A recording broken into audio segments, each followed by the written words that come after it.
If you haven't been with us, we've been in this series called Reset, where we've just been having this conversation about how we can begin to hit the reset button on different areas of our life. Because all of us have these parts of our life that we wish that we could change, don't we? We all have areas of our life where we wish that we could improve, we wish that we could do better. For example, maybe you're here today, and maybe for you it's your health, or maybe it's your finances. Maybe for you, it's a relationship in your life that you need to do some work on. Maybe for you, it's that bad habit that you finally want to kick. Maybe for you, you just want to be more intentional about some things in your life. Maybe even your relationship with God. That all of us have these areas of our life that we wish that we could change. We wish that we could hit the reset button. And the problem is whenever we talk about this kind of change is hard, isn't it? And the reason this change is hard is because we don't want to make this change for a little bit, do we? If you are going to be healthy, you don't want to be healthy for 2 weeks and then quit, right? If you're going to go through all the work and hassle of kicking that bad habit, you don't want to kick it for a month and then go right back to it. If you're going to work on a relationship in your life, you don't want to just fix that relationship for a season and then say, yeah, it's not really worth it. Like whenever we talk about this kind of change, understand, we are talking about making long-lasting, permanent change in our life. And the reality is that kind of change is very, very, very hard to do. And that is what this series is all about. If you haven't been with us, what we've been doing as we've gone through this series is we've been looking at the life of Nehemiah. And the reason we've been looking at Nehemiah is because he's somebody who actually did it. That he takes the city of Jerusalem and helps them hit the reset button in their life. And he walks them through these steps. And so what we're doing as we go through this series is essentially we're looking at the steps that Nehemiah takes with Jerusalem, and we try to apply it to our life so that we can finally be able to hit the reset button in whatever area of our life that we're struggling with. And so if you've got your Bible, do me a favor. We're going to go ahead and turn to Nehemiah 3, Nehemiah chapter 3. If you don't have a Bible, we should have Bibles in the chairs in front of you. If you've got one of those, we're going to be on page 399. And while you're turning there, I'm going to do a quick-ish review. Whenever a pastor says something's going to be quick, it's probably not, but I'll make it as condensed as possible. A quick review of the story so far, just to make sure we're all on the same page. We begin with the city of Jerusalem is returning from the exile. They return to find out that things are very, very bad back in Jerusalem. In fact, last week we caught a glimpse of that, didn't we? When Nehemiah was taking his tour around Jerusalem, we saw just how bad things were, that this area was in ruins, that area had been burned by fire, that area was so impassable, like they couldn't even get to it. It was just rubble. Things are bad, and they're trying to fix it. They're trying to hit the reset button. But the problem is that there's this warlord in the area named Sanballat. And the last thing that Sanballat wants is for Jerusalem to successfully hit the reset button. And he does this for a couple of reasons. On the one hand, he likes things the way they are because right now, he's got total free reign with the city of Jerusalem. He can go in whenever he wants, take whatever he wants, and then leave. He is completely free to do with them whatever he wants to do. The other reason, think about this. He's a warlord. He has a power hold on that region. What happens to that if Jerusalem is rebuilt and they become a power in that nation again? All of a sudden, that has a real effect on him, doesn't it? That affects his power in that region. The last thing that he wants is for them to rebuild the city. And so every time they try, he and his warlords, they come in and they undo everything that they've done in Jerusalem.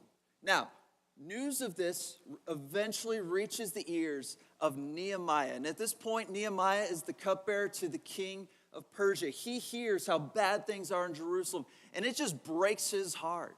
And in fact, we saw that he is so convicted that he feels like that God wants him to actually go back and help them rebuild.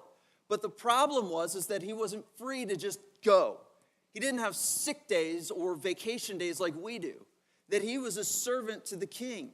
And he didn't have the right to even speak to the king, out of turn at least, or else it could have cost him his life. And so one day, he has this opportunity. He builds all of his courage, and he asks the king to go back and rebuild. And against all odds, the king says, yeah.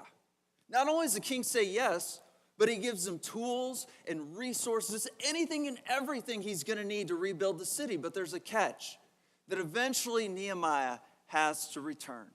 And so Nehemiah has this short window to be able to go and rebuild the city. He goes to Jerusalem to see with his own eyes how bad things are.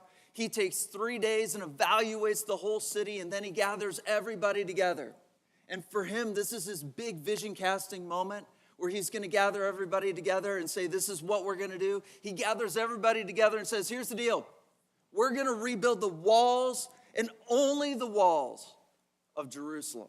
And the reason he's only focusing on the walls is because Nehemiah understands the reality of the situation. That the reason Jerusalem has failed to hit the reset button is because of these warlords, because of Sanballat. And Nehemiah understands that if they're going to be successful, they need to take all of their energy and put them into rebuilding the walls. Because once the walls are rebuilt, then everything else is going to fall into place. Once those walls are rebuilt and Sanballat is forced out, then they can successfully rebuild the temple. Then they can rebuild the houses and the market and all the other stuff. And that's where we left off last week. We're going to begin right where we picked up, right where we left off last week. Nehemiah 3, beginning in verse 1. Hopefully you're there. Here we go. It says, then Eliashib, the high priest, rose up with his brothers the priests, and they built the sheep gate. They consecrated it, set its doors. They consecrated it as far as the Tower of the 100, as far as the Tower of Hanal. Next to him, the men of Jericho built, and next to them, Zakur, the son of Imri, built. The sons of Hasaniah built the fish gate. They laid its beams and set its doors, its bolts, and its bars. Next to them, Meremoth, the son of Uriah, the son of Hakaz, repaired. And next to them, Meshulam, the son of Barakai, the son of Meshezabel, repaired. And next to them, Zadok, the son of Banah, repaired. And next to them, the Techonites repaired. But their nobles would not stoop to serve the Lord. Now, I'm going to go ahead and stop there for just a minute, mainly because I feel like you kind of get where this is going, don't you? That when you look at Nehemiah chapter 3 is essentially one big, long list of all the different people and where they're working on the wall. It's just a giant list. Now, if you're anything like me, whenever you read the Bible and you come across a list like this, how many of you have ever felt the temptation to just skip it? Does anybody else do that? Oh, it's so easy too, right? Because, come on, the lists are so boring, aren't they? It's like doing a Bible study on a genealogy, like the genealogies in Genesis maybe. I mean, we don't know who these people are, and I don't care really. I don't know where these places are around the wall. It's so foreign to me. I want to get to the good stuff. I want to get to the good stories. That our natural temptation, whenever we come to parts of the story like this, is to just kind of skip over it. But what if I told you that there was something happening here in chapter 3 that is absolutely essential for us when it comes to hitting the reset button in our life? What if I told you that there is something going on here that if Nehemiah doesn't have this thing, the walls will not be rebuilt. And if you and I don't have this same thing, we are going to have a very, very, very hard time rebuilding the walls in our life.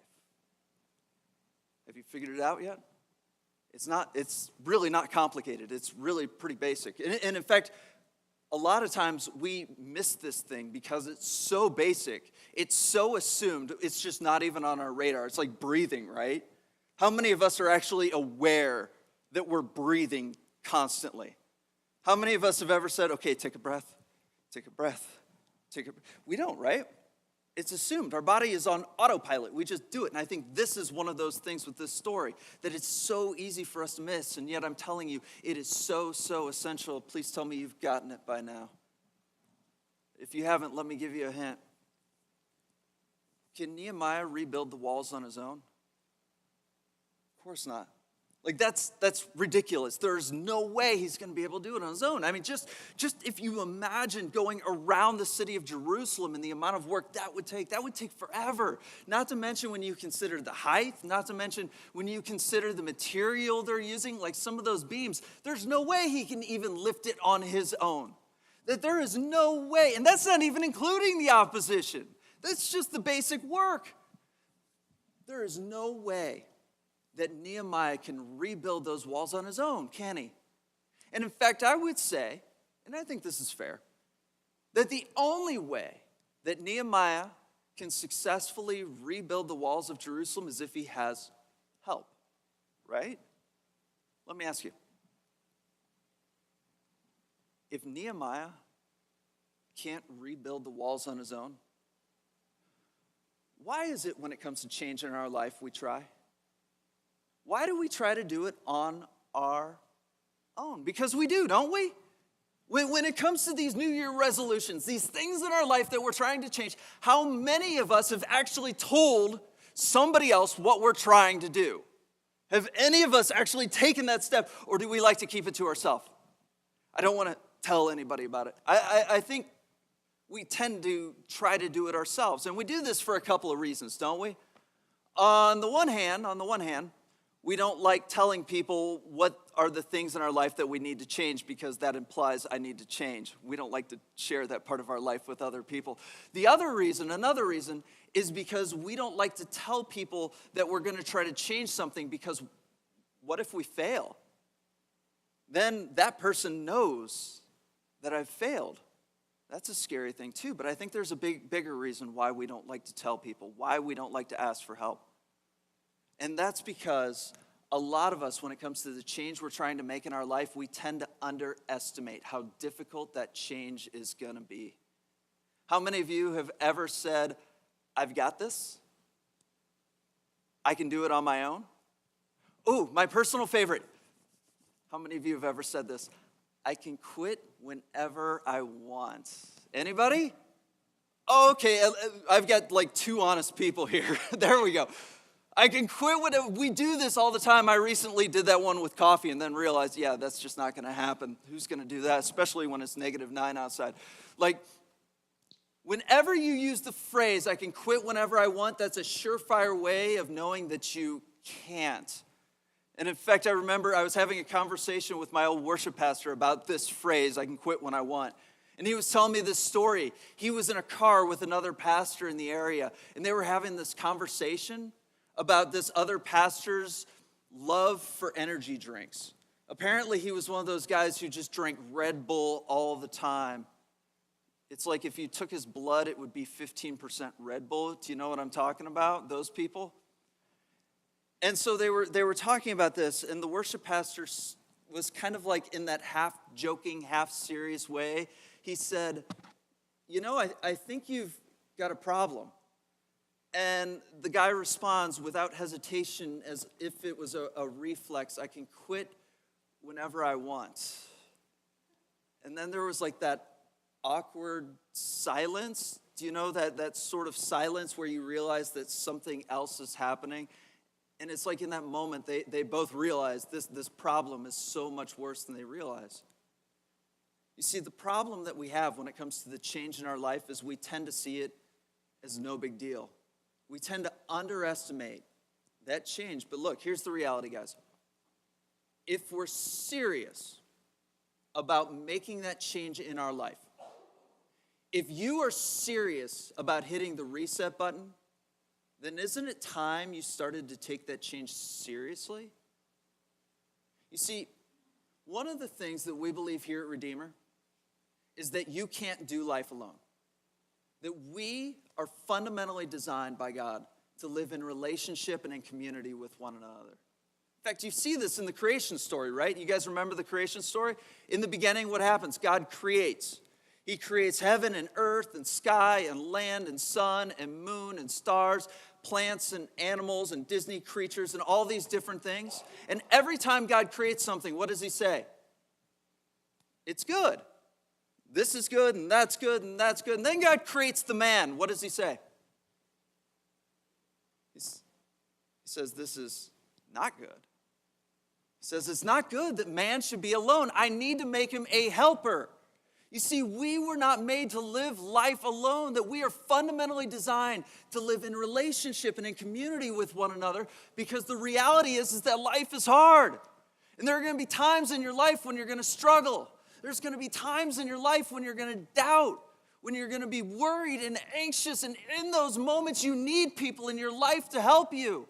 By the way, there are going to be times when you have to be that person for somebody else. This is why being part of a small group is one of our core values here. And in fact, if you're here and you're not part of a small group, I want to encourage you. Take that connection card, write on there, put your name on there so we know who you are. Big letters, as big as you can. I want to be part of a small group, and we will set you up because it's essential. Because the reality is that you can't do life alone, and that is so true for change. Just as you can't do life alone, you can't change alone. That you need people in your life who are going to hold you accountable. You see, the problem is we're really, really, really good at justifying our mistakes, aren't we? We are so good at this. And we need those people, that outside perspective to tell us when we're about to mess up. Because here's the deal. Whenever it comes to a relapse, and when I talk about a relapse, what I'm talking about is quitting whatever change you're trying to make, right? So if I'm trying to eat healthy, a relapse is having a burger and fries. That's a relapse. If I'm trying to exercise, a relapse is me looking outside and seeing a cloud in the sky and saying, I don't know that I should run today. It might rain. I know the weather says it's not going to rain, but they said it was going to snow on Friday. It didn't snow on Friday. It snowed on Sunday. You can't trust the weather. I don't know that I can trust that cloud. I better stay home just to be safe. A relapse is when we stop trying to make the change that we're trying to make. And the problem is when it comes to a relapse, how many of us relapse all in? How many of us, if you're going to quit your diet, make a list for your entire meal schedule the next day? Because if I'm going to relapse, I'm going to wake up and I'm going to have a box of donuts. I'm going to have biscuits and gravy for brunch because I got to make it to brunch in order to get to lunch. And for lunch, I'm going to have a burger and fries. No, make that a cheeseburger. No, you know what? Bacon cheeseburger. We're going in. We're going all in. Bacon cheeseburger and fries. For dinner, I'm having a pizza. And then I'm going to have a cake for dessert. And then before bed, I'm going to have ice cream. How many of us, when we break our diets, is that how it goes? Yeah, I didn't think so. Oftentimes, when it comes to a relapse, we don't dive in like that. We slowly begin to inch closer and closer and closer to the thing we're trying to avoid, don't we? Maybe for you, here in a couple weeks, we're going to be at the Super Bowl, right? Some of you are going to be at a Super Bowl party. One of the things you need to know if you're eating healthy, don't go to a Super Bowl party planning on people bringing healthy food. That doesn't happen. Everything there is completely unhealthy and completely delicious. That's why it's there. Thought I'd get an amen on that. What if you're at the Super Bowl party, you see some of that stuff, and I'm a little bit hungry and there's nothing else to eat, and I really don't have a choice. And so you cheat on your diet. It was just a little bit, right? It's no big deal. But the problem is, and you guys know this, once you've crossed that line, it's easier to cross it the second time, isn't it?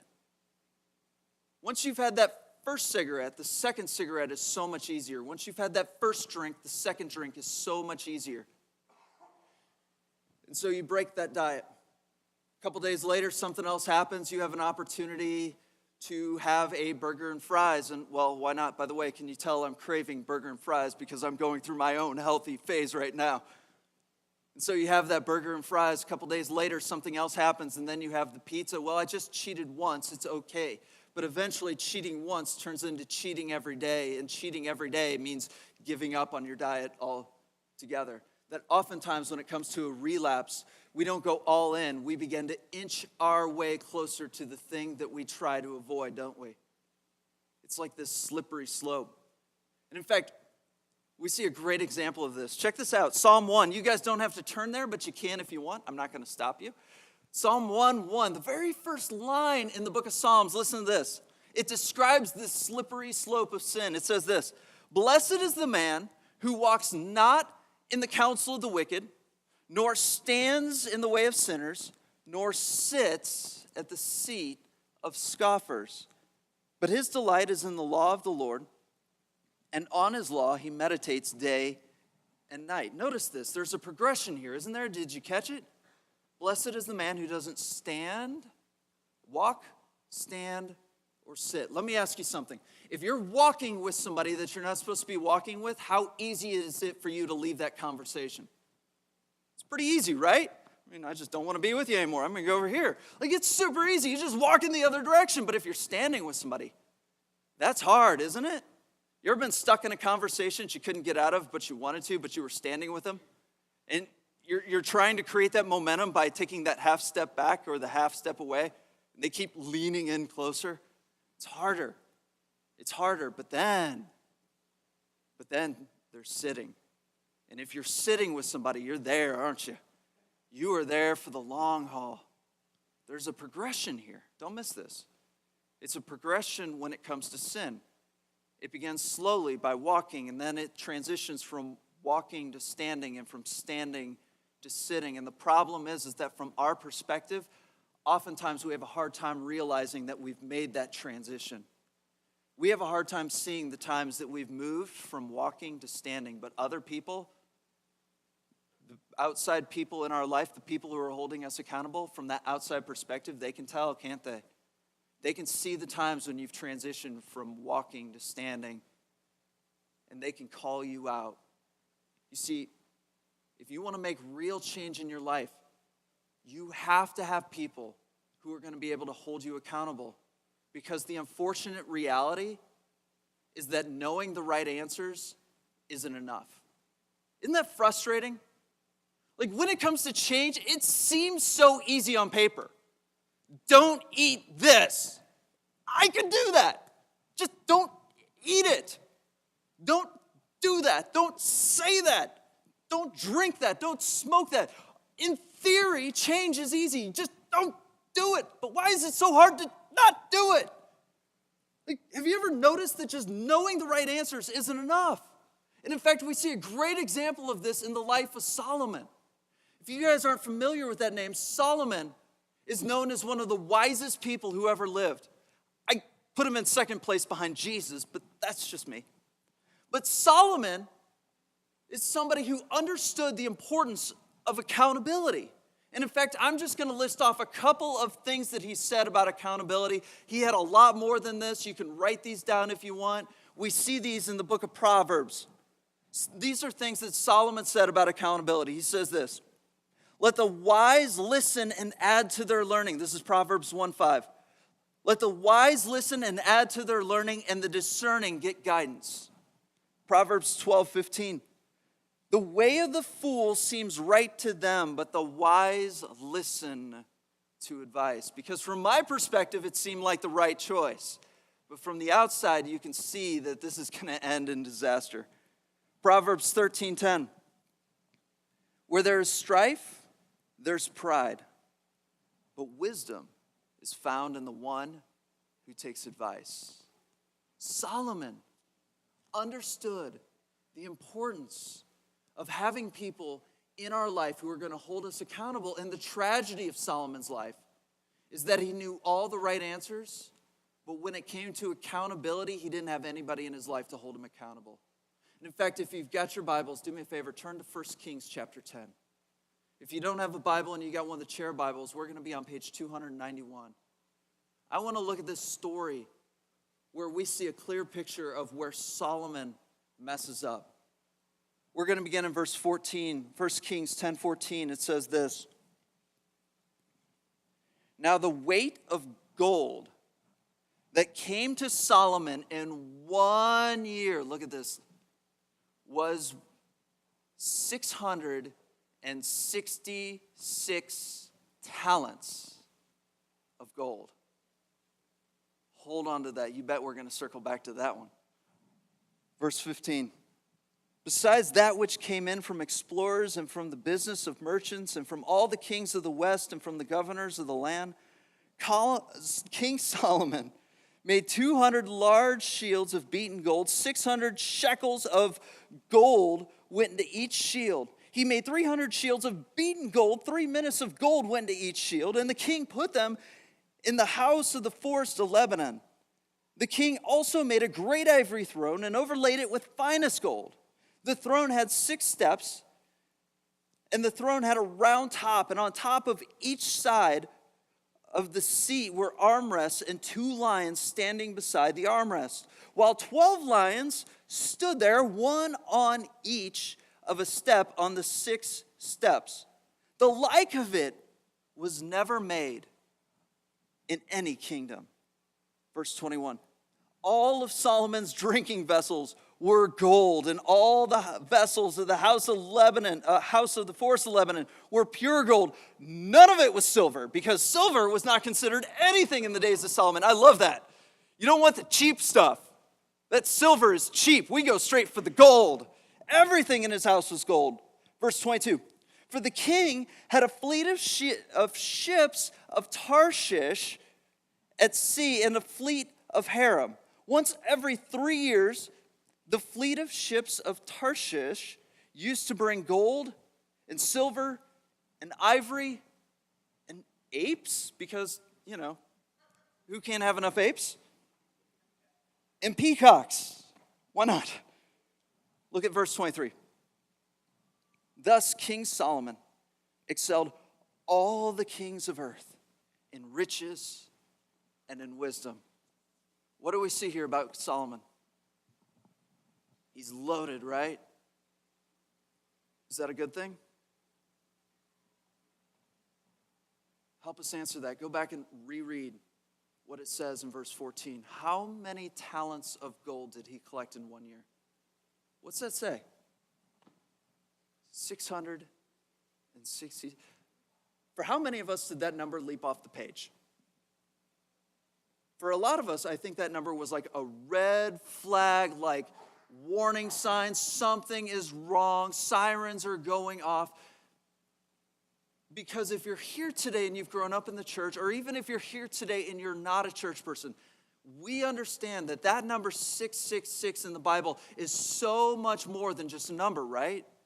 The numbers in the Bible are always literal and sometimes also symbolic. This is one of those times. We understand that biblically, that number 666 is connected to the devil himself, right? What does this number then say about the fact that Solomon had 666 talents of gold? Was that a good thing? It's not. By the way, 1 talent, at least by the day of Jesus, I don't know what inflation looked like back then, but by the day of Jesus, at least 1 talent was about $300,000 worth. 666 is a lot of money, and that's not a good thing. That was a very bad thing. In fact, to help us understand this, I want to look at something out of Deuteronomy 17. You guys don't have to turn there, but you're more than welcome to. But what I've done in my Bible, next to that 666, just make a little note, Deuteronomy 17:17. Deuteronomy 17:17. In Deuteronomy 17, what's interesting is God is giving instructions for the king of Israel, which is kind of interesting because God didn't want Israel to have a king. That he was going to be their king, but God understood that when they took the land, they were going to want to be like everybody else. That peer pressure was going to be too much. And they were going to want a king. And so God says, okay, when you ask for a king, there are going to be some rules and some restrictions as far as what the king is allowed to do. Look at what it says in Deuteronomy 17:17. It says, and he shall not acquire many wives for himself, lest his heart turn away. Now, we didn't get this far, but in 1 Kings chapter 11, one of the things that we see is that Solomon has a whole lot of wives. A couple of things to understand there. In the Bible, whenever somebody has more than one wife, that's a bad thing, okay? Don't do that. That always ends in disaster. It's especially bad here because understand that all these wives were foreign wives. And the problem here It's not necessarily the problem is that they were foreign. The problem is that foreign people worship foreign gods. And so when you married somebody who was from a foreign descent, they brought their gods with them. That's why there's this line about lest their heart turn away. By the way, did you know the reason why the kings would have multiple wives from foreign kings was because intermarrying like that was a sign of a peace treaty between those nations. Because there's no way that nation's going to attack me if their daughter is living here. And if anybody else attacks me, you bet they're going to back me up because they want to make sure she's safe. So that's a bad thing. But then look at the last part of this verse. It says this, nor shall he acquire for himself excessive silver and gold. Like maybe, I don't know, 666 talents of gold. Maybe if you have enough gold where all of your silverware is made of pure gold, you've got a problem, right? See, the problem is that Solomon is breaking God's law. And apparently, he didn't have anybody who was going to call him out. He didn't have anybody in his life who was saying, Solomon, don't do this. Because understand that this is like the basic level understanding for a king in Israel. Everybody knows you're supposed to do this or not do this. It's like speeding, right? Everybody knows you're allowed to go 5 over. No, I'm kidding. Like everybody knows you're not supposed to speed. That's a bad thing. Same thing is true here. Everybody knew the expectations for the king. This is a generation that memorized the Torah. They knew this stuff. And Solomon apparently had nobody in his life who was able to say, you're going out of line. He had nobody in his life who was going to hold him accountable. And because of that, because Solomon didn't have that, what we see is that it leads to disaster. Not just for Solomon, but for Israel itself, that Israel becomes divided over this whole thing. And it's all because Solomon didn't have anybody to hold him accountable. And if Solomon, one of the wisest people, needs somebody in his life to hold him accountable to the change in his life, shouldn't we? So let me ask you, who are the people in your life that are going to hold you accountable when it comes to hitting the reset button? Who are those people that you've actually told that you're trying to change something? Who are the people, and this is key by the way, that you've given permission to speak into your life when you've begun to lean in the wrong direction, when you've gone from walking to standing to sitting? Who has permission to call you out? Because if you haven't given them permission, are you going to listen to them? We get defensive, don't we? Who do you think you are? I know what you've done. You struggle with this, you struggle with that. You don't have the right to call me out. We got to give them permission. And it is so important because I'm telling you, if you don't have those people in your life who are going to hold you accountable to change, then it is going to be so hard for you to actually make that change in your life. It's going to be like Nehemiah trying to rebuild the walls on his own. So who are those people for you? Who are the people who are going to hold you accountable? Let me pray for us.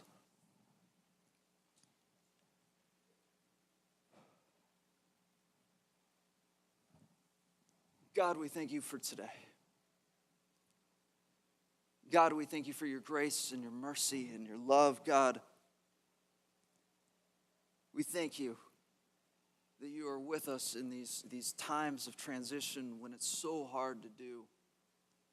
God, I pray that you would break us and humble us and help us to see that we can't do it on our own. That you had created us for community. And that the way that we see change is by leaning into others. By learning to trust others when they say, hey, I think you're messing up. I think you're going in the wrong direction. God, give us the wisdom to know. Give us the wisdom to know the people in our lives that we need to invite into that conversation.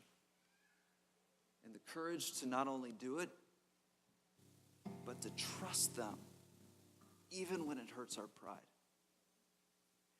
Even when we don't want to admit that we're wrong. Because God, if we're going to see change in our life, We need to trust the people that you've put in our life that are speaking wisdom into our life. God, we thank you. We thank you for Nehemiah's example. For it's in Jesus' name we pray.